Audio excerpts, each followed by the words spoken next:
pejgamberi sa ka mësuar që besimtari morë me çka më marrë me fjalë duhura, përmbajtje duhura. Dhe mburojt nga gjithka që ngacmon dhe provokon epshën e njerit, e para. E dyta, duhet me di se çdo angazhim që e bëjmë, do të thonë, për të plotësuar nevojat tona me diçka të kot, do të jetë në dëm të asaj që është e dobishme.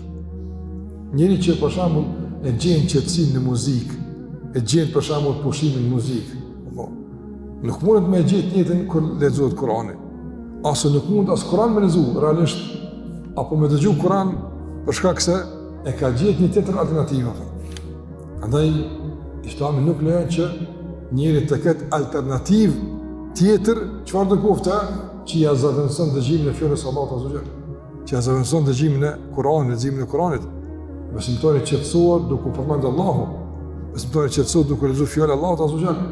Jo të qetësohet në, domethënë, tinguj të ndryshëm që realisht sigurisht shpesh herë janë të shoqëruar me përmbajtje që janë në shpërputhje totale me moralin e njeriut, në shpërputhje totale me vlerat e familjes, së shoqërisë, e kështu me radhë.